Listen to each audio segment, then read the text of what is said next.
And now it is my pleasure to introduce tonight's guest presenter, Mr. Darrin Qualman. You may recall the presentation he and Robert Halliday gave on the proposed Diefenbaker irrigation project. It was fantastic. I wish we had recorded that one, but we didn't. Darrin Qualman is Director of Climate Crisis Policy and Action for Canada's National Farmers Union. He is the author of the 2019 report, Tackling the Farm Crisis and the Climate Crisis. He has a book published in 2019, Civilization Critical, Energy, Food, Nature, and the Future. And he's written a report in 2021 called Imagine If, a vision of a near zero emission farm and food system for Canada. His research, writing, and educational pursuits over the past 20 years have all aimed at creating a big picture, long-term view of how humans turn nature, energy sources, and technologies into cities, food supplies, manufacturing systems, and cultures. He has academic degrees in history, biology, and political studies. He farmed for many years south of Saskatoon, raising grains, oilseeds, pulse crops, and specialty crops. Welcome, Darrin. Thank you very much, Karen, and thanks to everybody who came out tonight, and thanks for this opportunity to present. I'll just take a second to share my screen. Can you see everything there, Sean and Karen? Yeah, it's all good. You can see my slide. Okay, and it advances, does it? Yeah, you're all good. Okay. So thanks again. My talk tonight is called Saskatchewan Economy 2.0. So this talk is going to touch on the environment, but it's not really about the environment.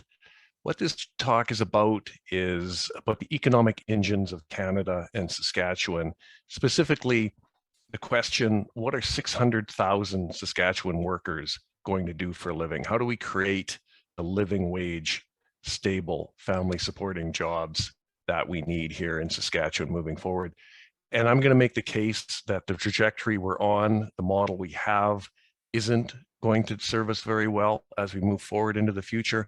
I'm going to make the case for what I call the Saskatchewan Economy 2.0. And I want to stress that this talk is a starting point. It doesn't contain all the answers. I don't want you to go away from this talk thinking, oh, well, here's a plan. What this is the beginning of a plan, the beginning of a conversation, the beginning of a much longer process as we in Saskatchewan think about where we are and the limitations of the current economy and how we can move to a different type of economy that's compatible with the environmental and other constraints we're going to encounter with increasing frequency as we move forward. So I want to start by just taking a big picture look at the Canadian economy over the last few decades.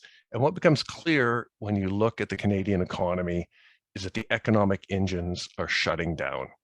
We used to have a thriving cod fishery that supported a lot of workers in the Maritimes. That cod fishery was destroyed, and a lot of those Maritimers now are out west in the oil patch and elsewhere. That economic engine of the fishery is largely shut down. A lot of the manufacturing plants have shut down. We still have auto manufacturing, but things like appliances, the garment industry, leather goods out in Quebec, etc. Much of the manufacturing that we used to have in Canada is gone. Until a decade or two ago, we had a pretty good shot at the high-tech sector. Nortel was one of the leading high-tech companies in the world. BlackBerry really pioneered the smartphone, but Nortel is gone. BlackBerry is kind of a shell of its former self. Bombardier is now breaking itself into pieces and selling itself off. And is really just a luxury jet maker now. It sold off its train division until recently as one of the biggest high-speed rail makers in the world. So that was a great loss. So we're losing that high-tech manufacturing sector.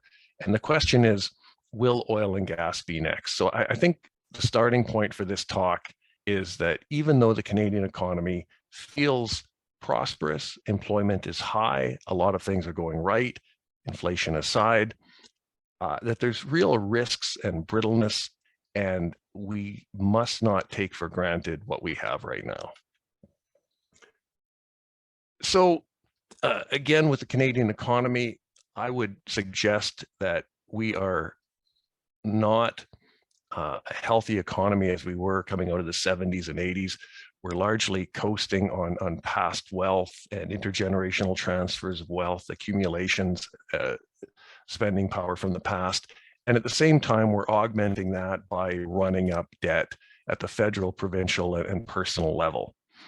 So here's a graph of Canadian debt, and this is adjusted for inflation, and this is per family of 4. So it's adjusted for inflation, and that means you're not just seeing over that, what would it be, 50-year period, 53-year period. You're not just seeing the effects of inflation there, you're seeing the inflation adjusted debt. So that's real increases in debt, doubling and redoubling of debt. And the problem with this is, as we take on more and more debt at the provincial, at the federal, and at the household level, we make ourselves more vulnerable. We make it more difficult to make changes. We set up some real risks inside our economy. If we go into a difficult time debt-free and with large savings, that's one thing. But if we go into a difficult time with very large debt loads, it makes it very hard to get through by taking on other debt. So I want to switch from the Canadian economy to the Saskatchewan economy. And just a bit of background, kind of foundational to my talk is an idea that we don't hear very often in economics. And that is, not all economic activity is created equal. It doesn't all have the same effect within the economy. Some of the things that happen in the Saskatchewan economy are productive. They produce real wealth. That includes farming, energy production, home building, manufacturing. That produces real tangible wealth, food, housing, clothing, etc., the things that we need. But some of the economic activity isn't productive, and to be a little bit unkind, it could be called dissipative. It's a sink for that real wealth. And that can include things like casinos, spas, luxury indulgences, sports. So an economy based on things like casinos and sports is very different than an economy based on mines and factories and farming. One is a producer of real wealth, and another one depends upon that production of real wealth elsewhere. If you don't have those real engines of wealth creation elsewhere, you just can't float an economy based on casinos and spas, etc. Those latter are really dependent on the wealth generated by the former. So in terms of figuring out where we're going to go with the Saskatchewan economy, I want to start with the good news, because I'm going to make the case that we've got a big transition ahead of us. But I want you to understand that we have a lot of tools, a lot of wealth, a lot of productive capacity with which to make that transition. So it's a big job, but we've got some real assets. So I would suggest that Saskatchewan is the greatest per capita wealth creation machine in the world. There isn't another million people on earth that churn out as much real wealth in any given year in terms of food and energy and minerals and wood products and fertilizers, and this Saskatchewan economy just goes ka-chunk, ka-chunk, ka-chunk with not many people, not many workers, but turns out vast tonnage of real wealth. And that isn't the case in a lot of places. So we are a very productive economy in producing things that people really need. And we also have a lot of very important tools.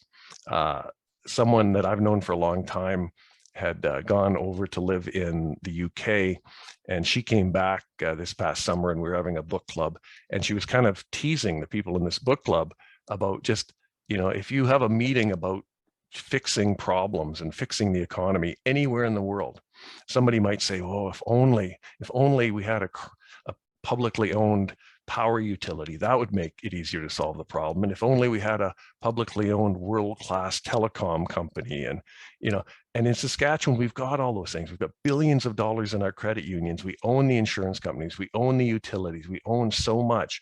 So we really have a lot of tools with which to direct the transition that we need to make. So there's a tremendous amount of good news and tools and productive capacity and real wealth and economic options in our economy.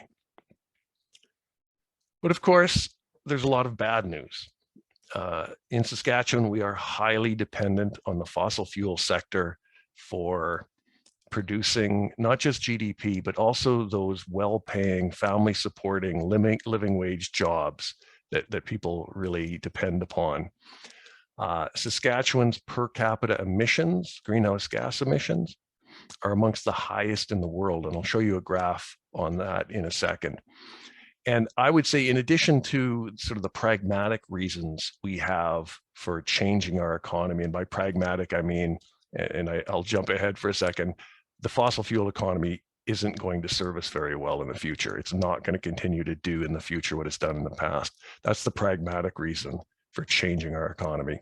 But there are also ethical and moral reasons. It's simply unethical and perhaps criminal to continue to support our high standards of living on the kind of greenhouse gas emission footprint that we have here in Saskatchewan. This graph is a little bit dated. I can update it in the near future, but it won't really change that much. Essentially, what you're looking at there is per capita emissions in various countries in the world. I think if I updated it, China would appear much larger than it does there. But I think what you can see there, all those countries, Qatar, Kuwait, United Arab Emirates, United States, etc. If Saskatchewan were a country instead of a province, the country of Saskatchewan would have among the highest per capita greenhouse gas emissions on Earth. That's where we are in our economy and sort of the backstory to what looks like a prosperous Saskatchewan economy. And I just think that kind of per capita emissions profile just isn't going to be compatible with the climate realities and the emission reduction targets going forward. This is another graph that I did. This is very recent data. I was surprised when it turned out that Saskatchewan oil production per person is higher than Saudi Arabia.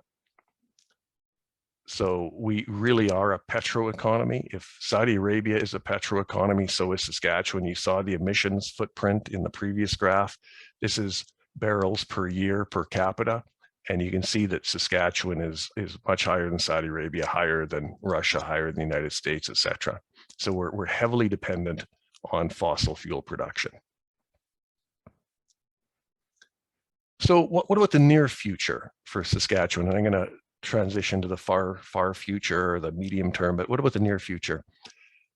The fossil fuel sector is a primary economic engine for Western Canada.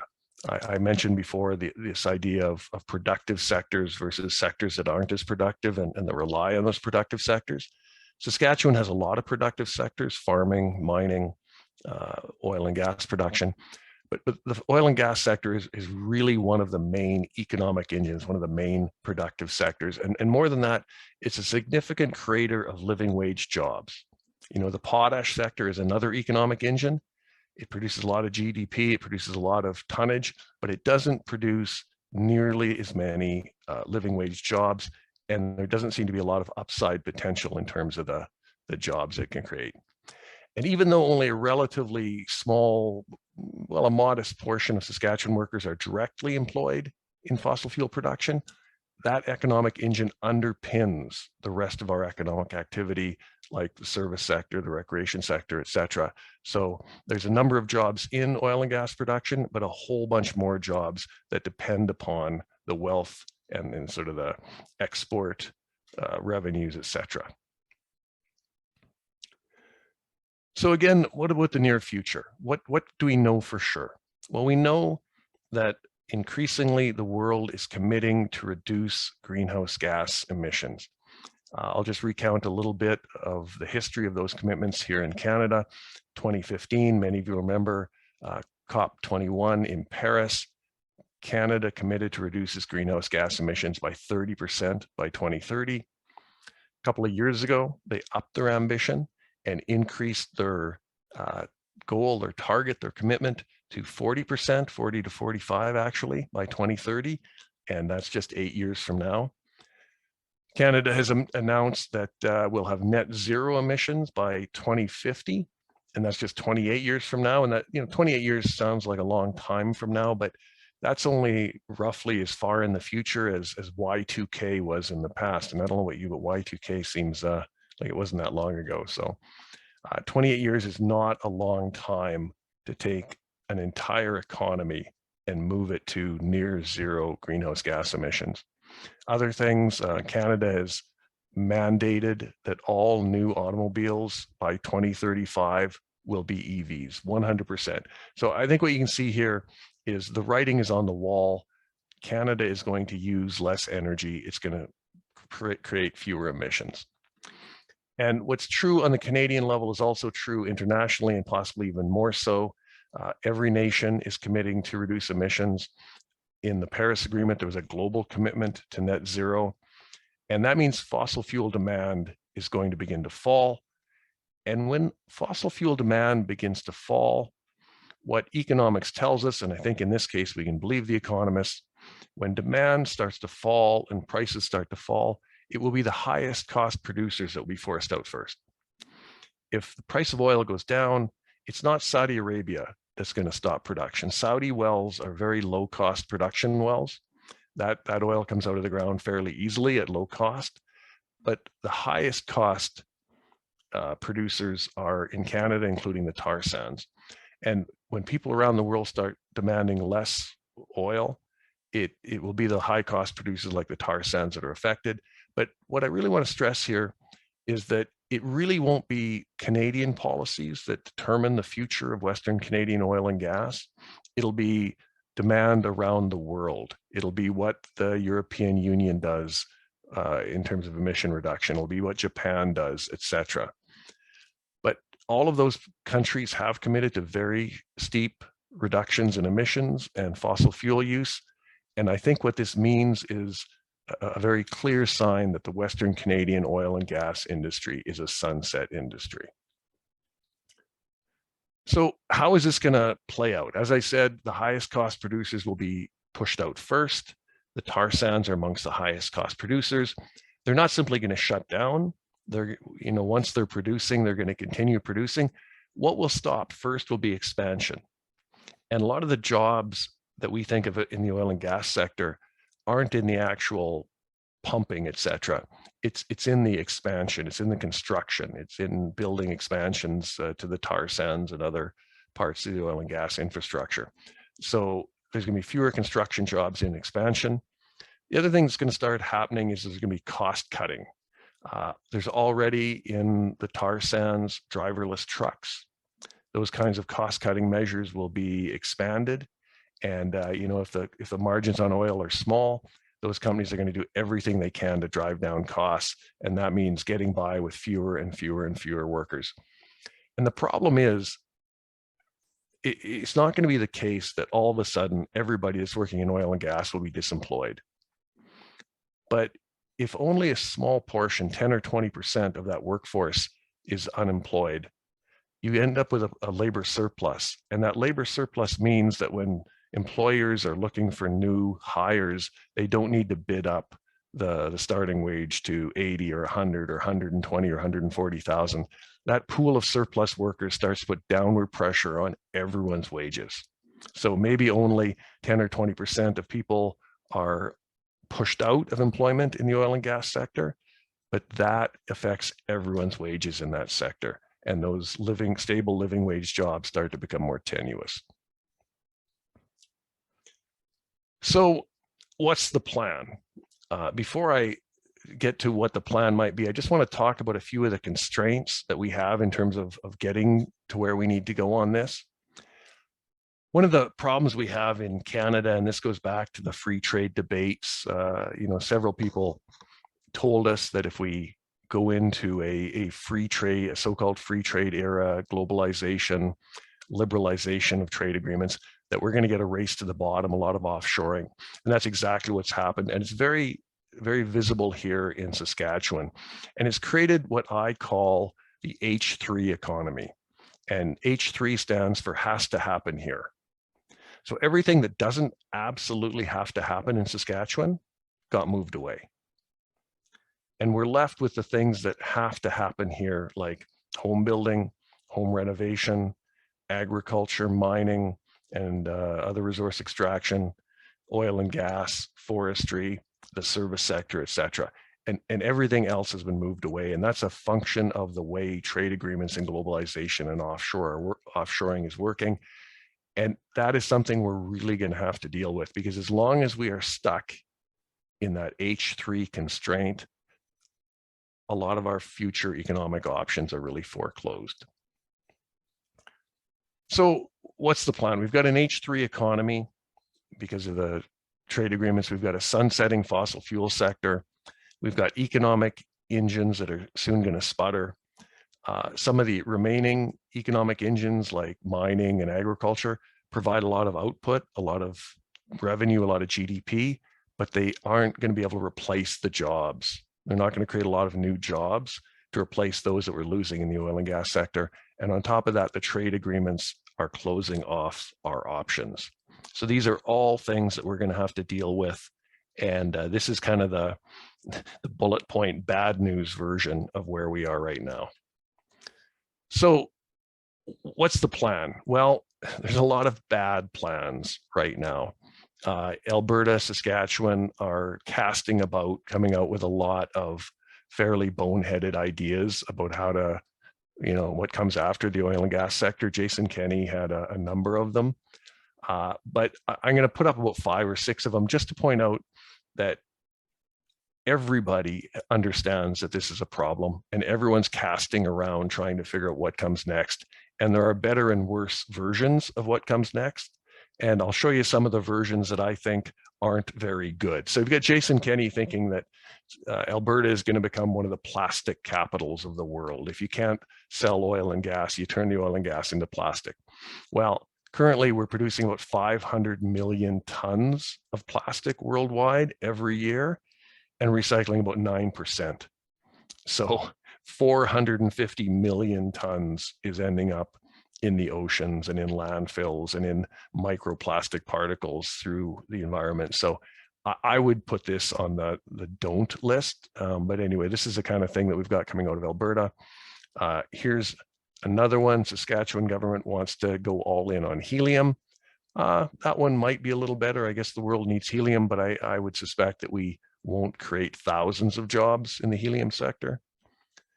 Here's another one from Alberta. They want to become one of the cryptocurrency centers of the world.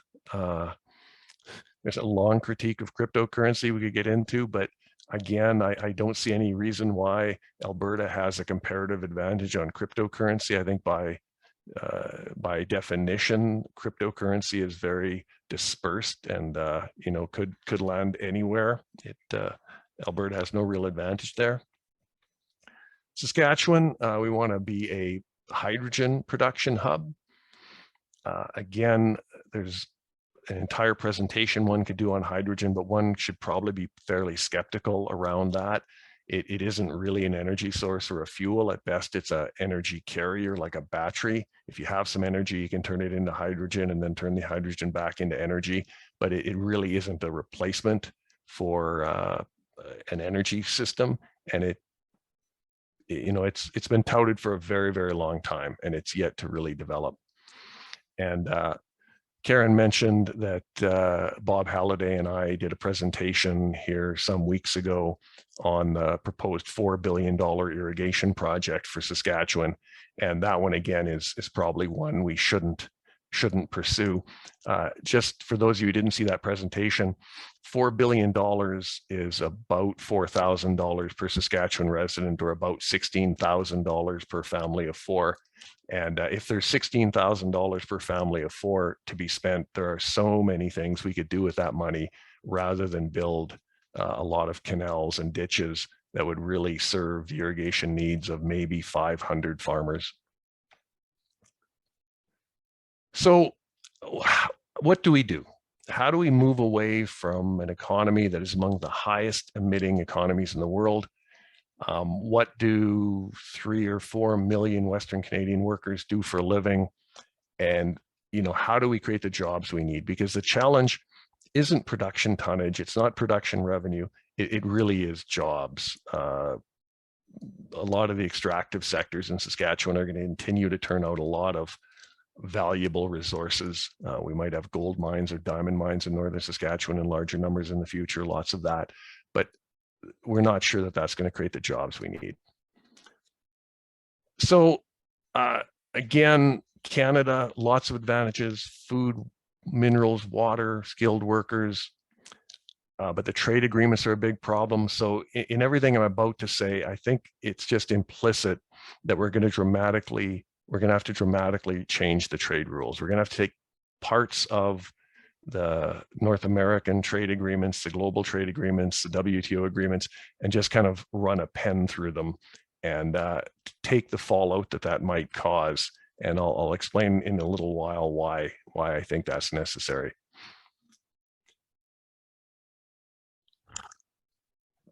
So again, I'm not going to be able to tell you what the 2030 or 2040 economy looks like. This is just the beginning of that conversation, but I'll say I'll give a few examples just to get us thinking and to set the stage for the Q&A session that follows.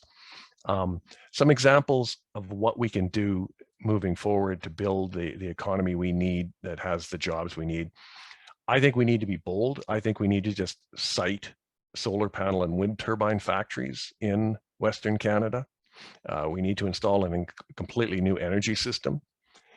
I'm going to explain a concept of food sheds and how the area around cities could produce a lot of zero emission food for our cities.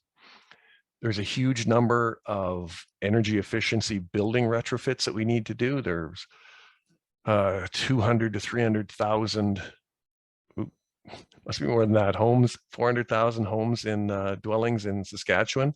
And most of those need energy retrofits. And we also need to repattern our transportation landscapes. There's kind of an idea that you just replace the current internal combustion car culture with an EV car culture, but I think that's going to run into some real limits and challenges. So I would suggest that there's a lot more to do on the transport front. So just to walk through some of this stuff, solar panel and turbine factories, I think we have the opportunity to re-embrace the Tommy Douglas vision and create what I would suggest we might call Sask Power 2.0.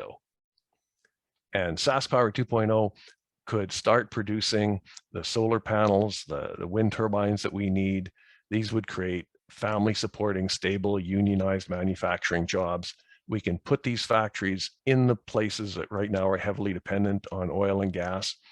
And to some people, this might sound far-fetched. You know, how in the world are we going to do this? Well, a couple of things. One, if you made a list of the top 4 or 5 biggest solar panel companies, corporations in the world, one of them is Canadian Solar, based in Quebec. So Canada already hosts a world-leading solar panel manufacturer.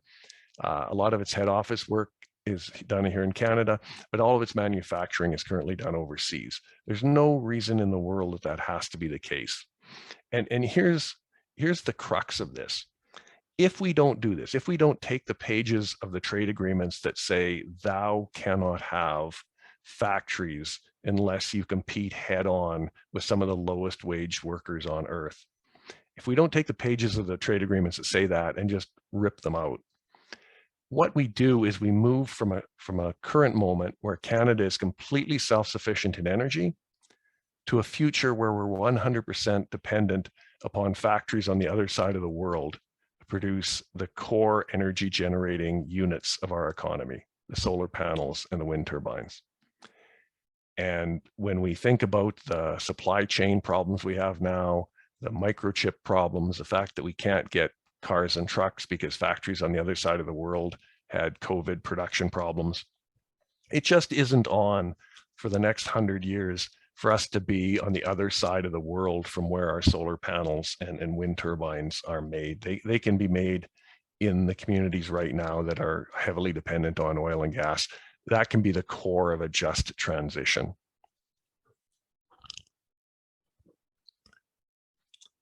Another idea I think has a lot of potential is the idea of food sheds. So right now, if you went to your pantry, you'd see cans and boxes and stuff that came from halfway around the world and from Mexico and from California and from all over. I would suggest that there's much better ways to do this. And here's one way that we could do it. The land around Saskatoon, the land around Regina, around Moose Jaw, Estevan, Yorkton, all of these medium-sized and large cities, they should be, those cities, those councils should begin buying up all that land in, say, a 40 or 50 kilometer radius. They should accumulate thousands of acres of land around those cities, maybe tens of thousands or hundreds of thousands.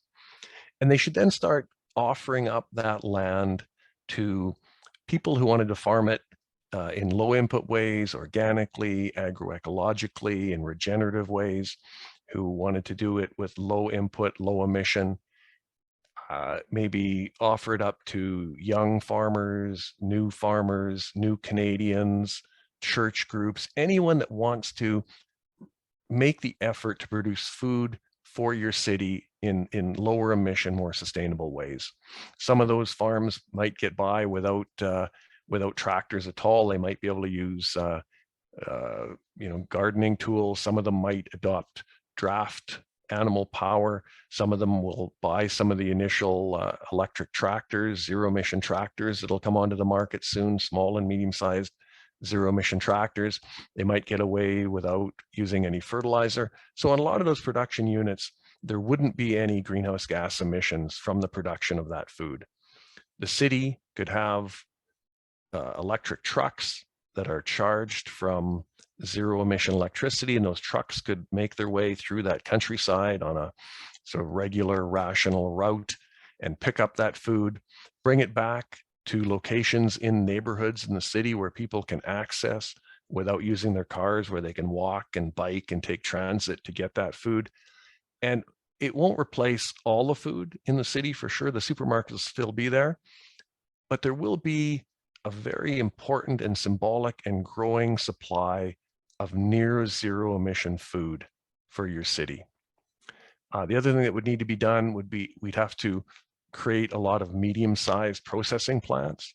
And when we do that, we essentially recreate what was here in most cities in Saskatchewan for many, many years. If you go to Yorkton, if you go to Moose Jaw, and if you look into the past, there were dairy processing plants, there were flour mills, there were egg processing plants. And that meant that the producers around that city could bring their goods to that city, have them processed, and get onto grocery store shelves. Now, those medium scale processors could have unionized jobs, living wage jobs. Again, it wasn't so long ago that Saskatoon had a beef packing plant and a pork packing plant that was paying good unionized wages. People might think this is a bit out there in terms of an idea, this donut of land around Saskatoon or Regina or Moose Jaw that was, supplying a lot of the food. I think I went forward. But when you think about the history, when you think about cities, they've been around for about 5,000 years. And for about 4,900 of those 5,000 years, they were fed by the area around them. It's only in the last 50 to 100 years, as fossil fuels have become very cheap and plentiful, that cities have been able to reorganize their food sheds in order to get more and more of their food from 1,000 or 10,000 kilometers away. So for 99% of the time that we had cities, they've fed themselves in much this way, locally sourced food processed in the city itself. Another idea is building retrofits. We need to deploy government incentives in order to spur people to renovate their homes. There's billions and billions of dollars. Most of the money currently spent on renovations are cosmetic renovations, fantasy kitchens and luxury bathrooms. People want a spa in their house. Sorry to anyone who's done that themselves. That money at this moment in time in the climate crisis probably should be redirected away from those projects to home energy retrofits.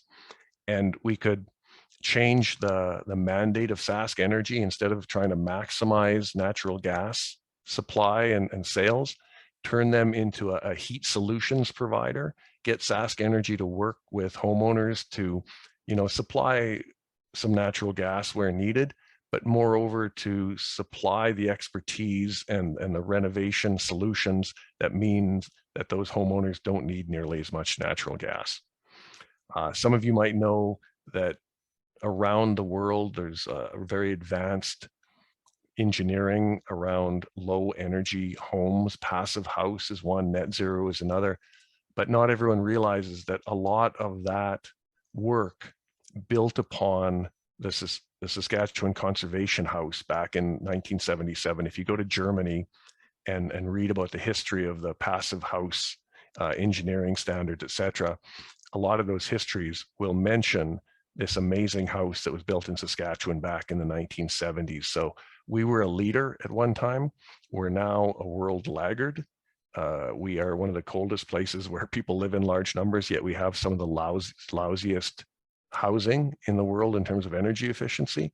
And we need an all-out push to fix that. This would be tens of thousands of jobs. There's a huge number of houses in Saskatchewan that need to be retrofitted. The last one I'll mention as an example, and again, I'm not trying to give you a comprehensive view of everything that we can do in the future and everything we need to do to build a new economy, but I'm just giving you some examples of things we can do. We need to restructure the transportation system here in Saskatchewan. We're headed for net zero in 2050. That's only 28 years away. A lot of people are thinking we're going to lean very heavily on EVs, but as someone who's been an avid enthusiast around EVs ever since I first heard about them, and someone who's been shopping for EVs for a long time, I got to say they are coming way slower than I thought. I know there's people driving them now, but the vast majority of cars are still internal combustion, and there's going to be some real supply bottlenecks going through the next 10 years. So it's going to be hard to change over the car fleet to EVs. So I think we have to do that as much as possible. But in parallel, we need to do a lot of other things, like get the freight back on the rails. People are trying to figure out how you make a long haul truck that runs on electricity or a long haul truck that runs on hydrogen. In Europe, they just solve the problem by putting the freight on trains that run on low emission electricity. We need to recreate viable passenger rail between Western cities, and we need to recreate the STC bus system that used to run amongst the other rural areas that wouldn't have rail service. We need urban transit. There shouldn't be another internal combustion bus sold in Canada or the world. They should all be electric buses, and that changeover should happen as fast as possible. There's a very good electric bus maker in Manitoba, New Flyer. New Flyer is providing electric buses to places around the world. We should be talking with them. We should try and get some production going here in Saskatchewan and start building part of the electric bus fleet that we need here. And on top of all of this, all these transportation solutions, the other thing we need to do is just remake our cities so that they don't need massive, high-tech, very heavy transportation solutions, so that we can walk and bike and get the things we need. A lot of you will know that we just lost the grocery store on Broadway in Saskatoon. That sort of thing just shouldn't be happening. Every neighborhood in Saskatoon should have a grocery store, a hardware store, and the services and shops they need. So I think anyone who's paying attention will sort of be thinking this sounds hard, and absolutely it is. It took a long time to get this economy, and we've got a short time to replace it with one that's compatible with the kind of environmental and climate limits that we're facing. But the end of the oil era is coming, and we've got to answer the question of what will be the new economy. And we have a moment while the old economy is still running, and right now it's still running with significant profits. We need to take those revenues and those profits from the oil and gas sector and redeploy that wealth, not into dissipative luxury goods for ourselves, but into the capital projects, into the investments that we need to install that new economy. And the alternative, I would suggest, is permanent economic decline. As hard as it seems to imagine interventions to build a new economy, I would suggest that we're at a fork in the road.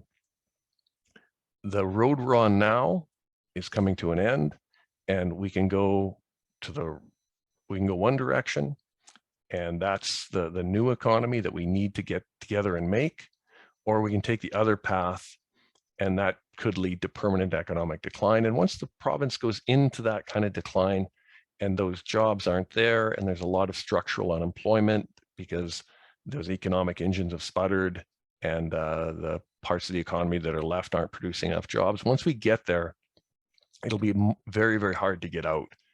So it'll be, even though it's hard to make this change, it's relatively easy now compared to how it might be if we ride the current economy into the ground.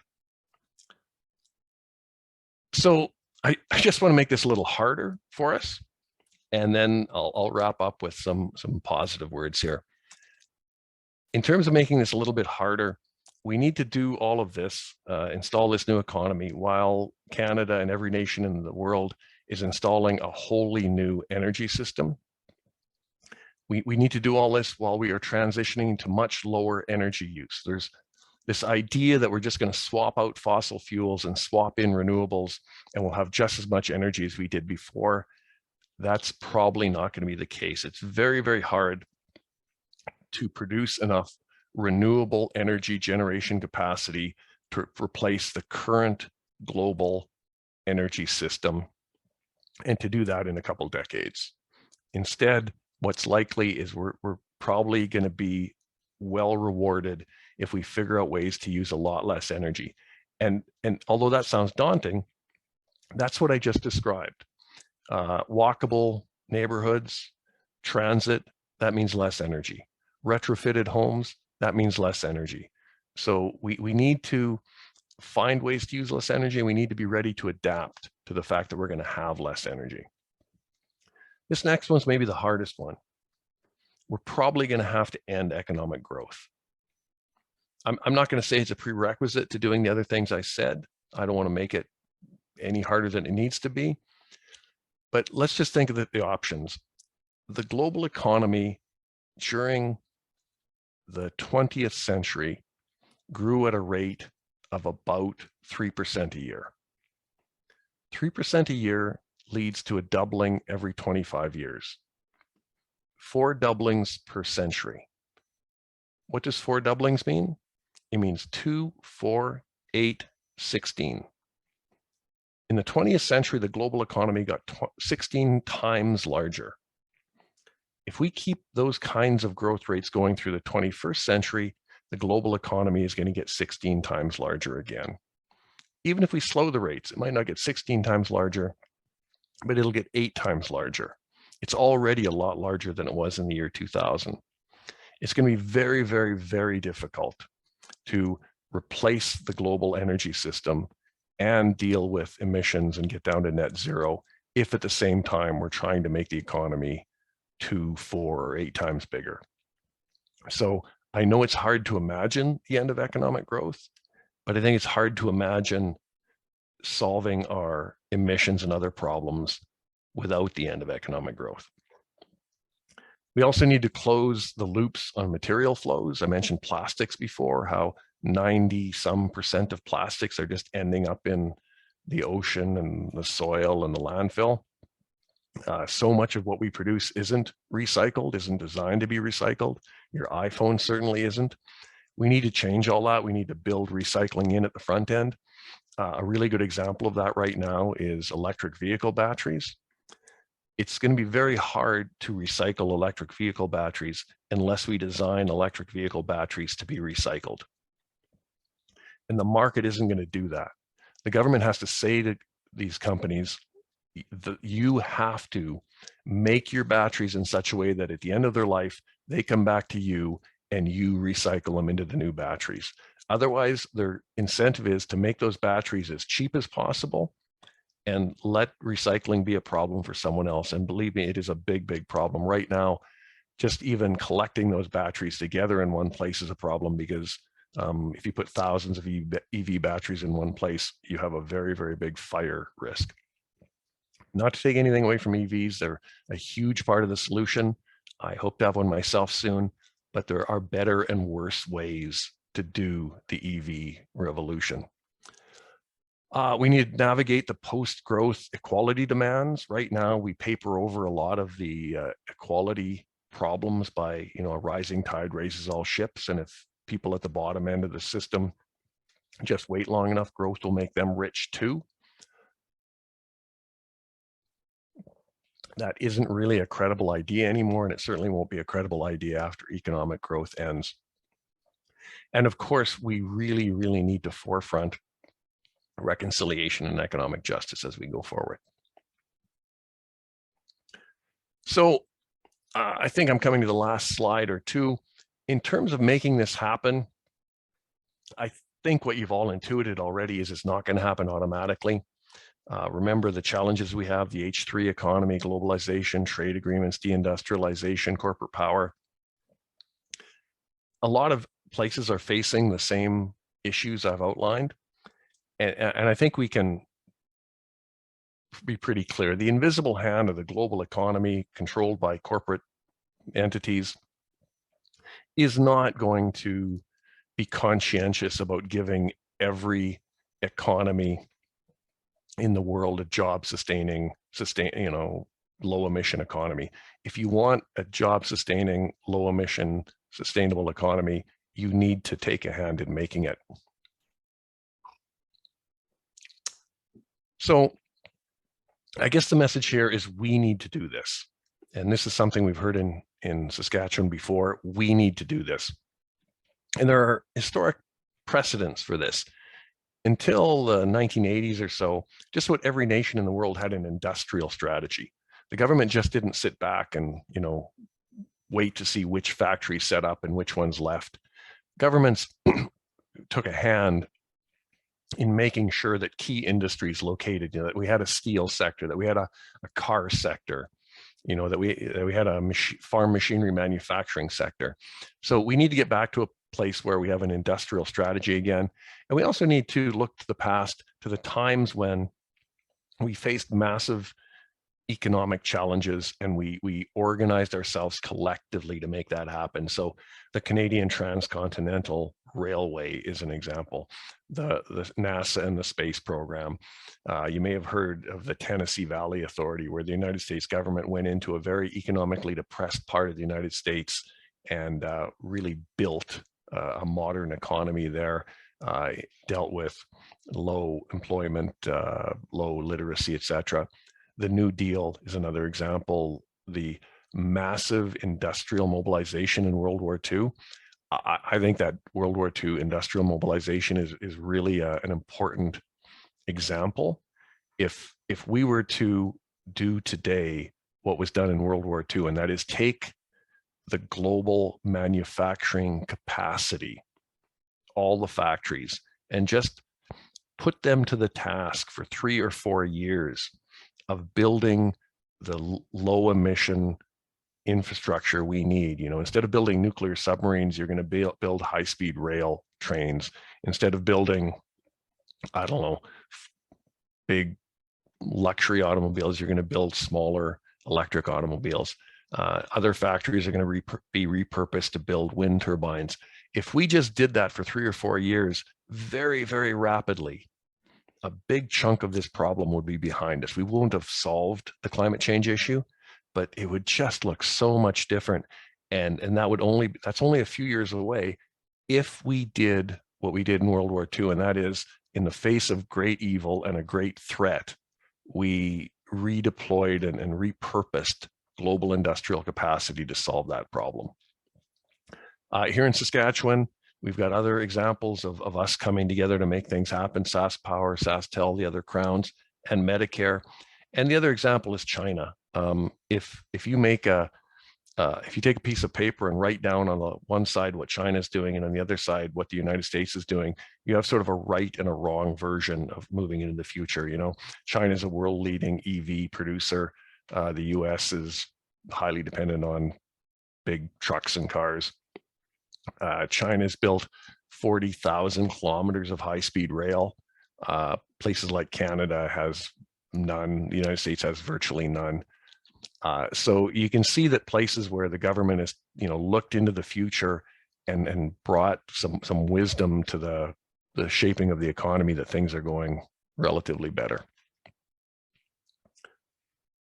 I guess that concludes my talk. I'm happy to take questions. I hope I've spurred some thinking. Yeah, and some of the points I've touched on here, like closing loops in the material flows of the economy, are in my book, Civilization Critical: Energy, Food, Nature, and the Future. And if you're interested in that book, I think Peter Garden over at Turning the Tide, just off Broadway in Saskatoon here, usually keeps it in stock. So thanks. I will stop sharing my screen and happy to take questions.